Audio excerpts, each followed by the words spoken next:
Project Caraga Biodiversity Monitoring Activities, importante jud ni siya kaayo tungod kay kini makahatag pagprotekta sa atong kalasangan. Pinaagi sa pagprotekta sa kakahuyan o kalasangan o mga bulak, mga wild nga mga buwak diha sa kalasangan ug mga kahayupan. Ang biodiversity sir monitoring is usa siya nga makatabang aron sa pagmonitor sa among kaditotin sir nga masayran namo kung unsa pa ang kadaghanon sa amo ang mga raptor sir o isa pod kini makahatag og dugang kaalam sir sa amo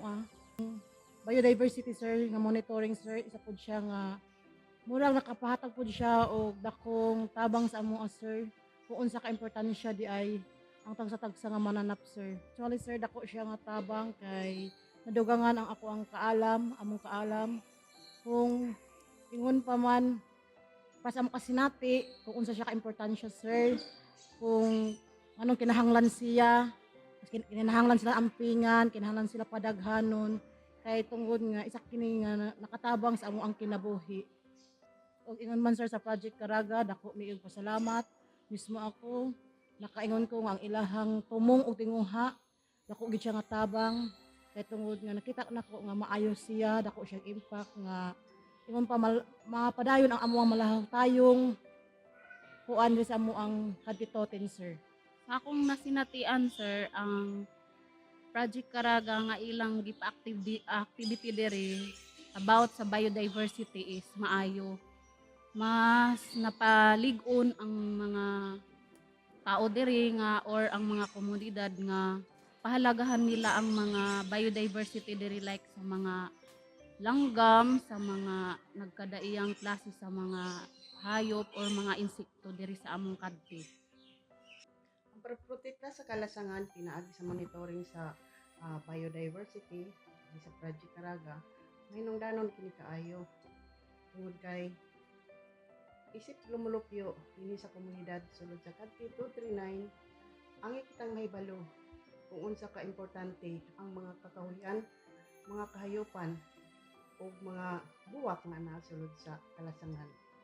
O kinahanglan dili nato kini ambusaran para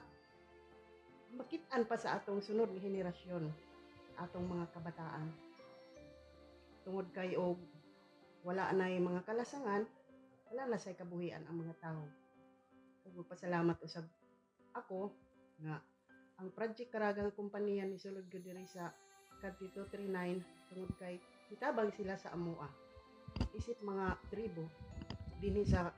Sitio Suti sa Manubo Tribal Council of Suti and Bagis. Aduha kini ka komunidad sa barangay Borboanan ug Moni. Simpod sa Moni, dako sad ang kalasangan dito, konektado sa mga nagkalain-lain nga mga sektor.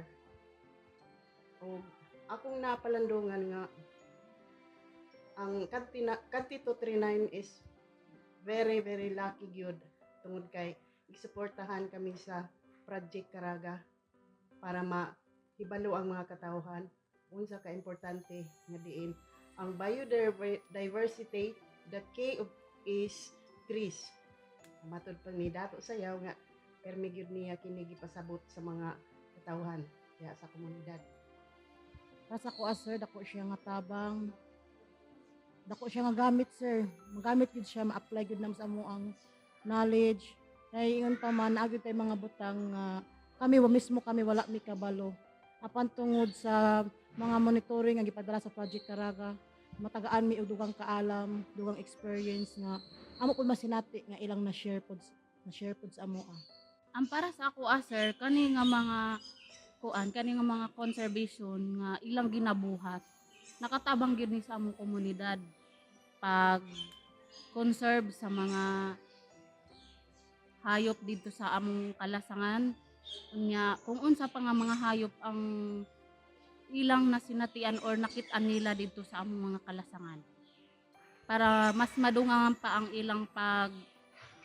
huna-huna or para mas madugangan pa ang ilang pagsabot or pag sinati nila sa among kalasangan nga mas daghang pa di ay ang mga hayop nga dapat i-conserve diri sa among yutang kabilin. Ang akong ikatabang isip lumulupyo din sa komunidad sa Puruksik City, Suti, Lubo Tribal Council of Suti, at 239, ang pagkooperar sa mga programa nagilang uban din sa tribo, labay na gayod ang Project Karaga na misulod din sa amo ang kadti. Para sa ako ang ako matabang o sa akong mga komunidad, ang matabang na ako sa taga Team CCDI nga mo tabang pag-preserve, pag-conserve sa mga biodiversity sa kalasangan, pinaagi sa pagtabang o atiman pagbadlong sa mga tao nga gustong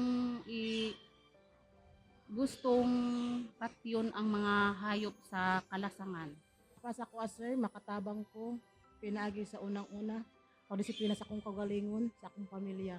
Kaya nga no, sir, kung mismo ako, kaya kung na ako disiplina sa akong kagalingon, sa akong pamilya, sayon ra, sir, nga ipaambit na ko sa ako ang mga silingan,